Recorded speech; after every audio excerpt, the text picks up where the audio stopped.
مقتل میں صدا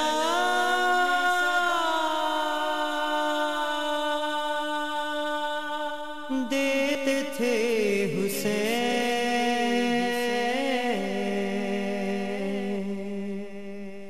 دنیا بعد کلفا۔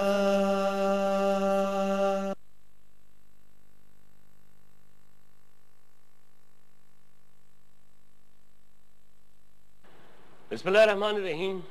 معزز خواتین و حضرات، محرم الحرام کے حوالے سے یہ خصوصی پروگرام آپ کی خدمت میں ترتیب دیا ہے اور آپ کی خدمت میں پیش ہے۔ بات ہے سید الشہداء حضرت امام حسین علیہ السلام کی۔ اکثر ذہنوں میں سوال بھی آتا ہے اور اکثر ذہن محو حیرت بھی ہوتے ہیں۔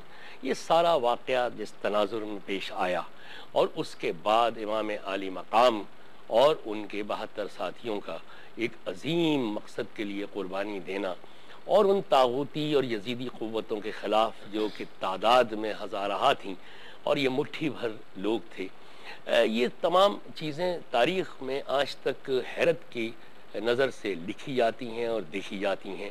عقل انسانی حیران ہوتی ہے کہ آخر وہ کیا محرک تھا ایک فرد واحد کا اور ان 72 کا، جو کہ اس یقین کے ساتھ چلے کہ سچ ان کے ساتھ ہے، اور آخر سچ کے لیے انہوں نے بڑی بھاری قیمت بھی ادا کی اور اپنی جان آفرین کے سپرد کی شہادت پائی۔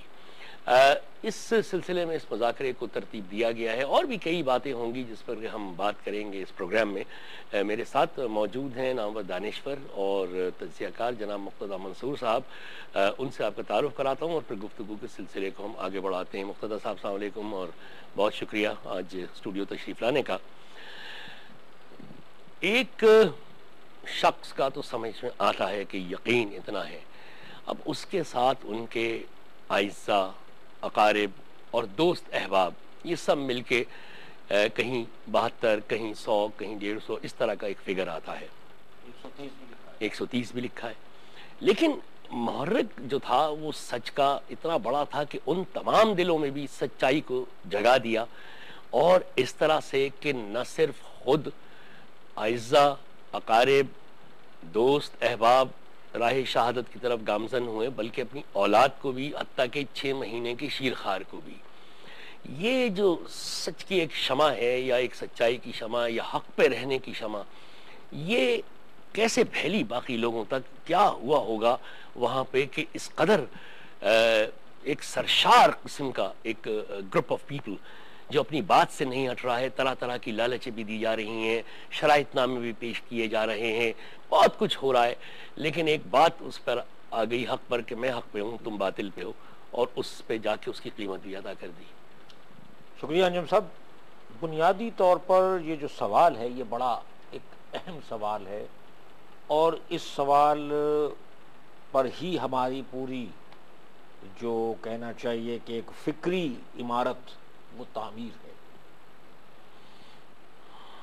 1400 برس ہو گئے آج دنیا تغیرات سے گزرتے ہوئے کہاں سے کہاں پہنچ گئی، لیکن اس واقعے کی نظیر ملنا تو درکنار، یعنی اس کے عشر اشیر بھی ہمیں کوئی ایسا واقعہ نہیں مل پاتا کہ جس کو ہم مماثلت کے طور پر ہی پیش کر سکیں۔ لہذا ذہنوں میں سوال ابھرتے ہیں اور ابھرتے رہیں گے، اور ابھرنا چاہیے بھی، کیونکہ یہ ایک انسانی تاریخ کا ایک ایسا واقعہ ہے کہ جس نے پوری نسل انسانی کو جھنجھوڑ کر رکھ دیا ہے۔ اور جیسا کہ آپ نے عرض کیا کہ ایک فرد واحد کی حد تک تو شاید ہم اسے تاریخ کے کسی ایک واقعے کے طور پر، ایک شخصی رویے کے طور پر تسلیم کر لیتے، لیکن یہ ایک شخصی رویہ نہیں ہے، یہ ایک اجتماعی سوچ کا دھارا ہے، ایک انسٹیٹیوشن ہے، گویا انسٹیٹیوشنلائزڈ اپروچ ہے، اور جس نے ایک سمت کا تعین کیا ہے۔ لہذا اس کو اگر ہم جدید سائنس کے اور جدید نفسیات کے پہلوؤں کو مد نظر رکھتے ہوئے دیکھیں اور جدید جو تعلیمی ماہرین کے جو فلاسفہ نے اصول مرتب کیے ہیں ان کی کسوٹی پر پرکھنے کی کوشش کریں تو شاید ہم کسی نتائج پر پہنچ سکیں، گو کہ امکان کم ہے، لیکن بہرحال ہم کوشش کریں۔ یہ جو سوال آپ نے اٹھایا یہ گزشتہ سال آپ سے میری آپ کی گفتگو کے دوران، اور اس پر کافی ہم اور آپ سوچتے رہے ہیں۔ معاملہ میں نے محسوس کیا ہے کہ انسانی فطرت پر بنیادی طور پر دو چیزوں کے اثرات ہوتے ہیں۔ ایک اس کی جو وراثت ہے، جس کو آج سائنس کی دنیا میں آپ جینیٹکس کہتے ہیں یا جنیات کہتے ہیں، اور جس کی میں یہ کہا گیا اور ثابت کیا گیا سائنسی طور پر کہ وہ اثرات جو میرے آپ کی جو خواص ہیں، جو میری آپ کی سرشت ہے، اس پر اس ایک اس کے حصے میں، ایک جینس میں، معمولی سے ذرے کے اندر وہ تمام خواص ہیں جو مجھے میرے اجداد یعنی باپ کی نسل اور ماں کی نسل سے ودیت ہوئے ہیں۔ ایک اس کو ہمیں جائزہ لینا ہوگا۔ پھر ہمیں دیکھنا ہوگا کہ جو ایک انسان نکل کر آتا ہے، اپنے پالنے سے ابھرتا ہے، اور اس کے بعد وہ جوانی، اور جوانی سے اپنی ادھیڑ عمر اور پھر بڑھاپے تک پہنچتا ہے، اور اس میں جن رویوں کا وہ مظاہرہ کرتا ہے، وہ رویے کیا صرف جینیٹکس کی حد تک محدود ہوتے ہیں یا اس پر زمان و مکان کے اثرات بھی مرتب ہوتے ہیں؟ تو اگر زمان و مکان کے ہیں تو اس زمان و مکان کے اثرات کو بھی ایک طرح سے ہم جس کے لیے لفظ تربیت استعمال کرتے ہیں، کیونکہ ہر لمحے میری اور آپ کی اور ہر انسان کی، جو ہر بشر جو ذی شعور ہے، ذی ہوش ہے، اس کی تربیت ہو رہی ہے کائنات کی اس سب تک کہ وہ جہاں سے یعنی بقول شخصے کے مہد سے لہد تک اس کی تربیت کا عمل جاری ہے۔ تو یہ دو پہلو، اور اس کے بعد پھر ہم اس کو بڑھاتے ہوئے پورے سماجی رویوں کی طرف لے کے جائیں۔ جی جی دیکھیے، جب میں حسین ابن علی کی شخصیت کو دیکھتا ہوں اور پھر ان کے ساتھ ان کے اعزاء کو، ان کے احباب کو دیکھتا ہوں، تو بڑی ایک عجیب و غریب حیرت ہوتی ہے۔ اور پھر مجھے وہ سائنٹیفک وہ جینس کا فارمولا یاد آتا ہے۔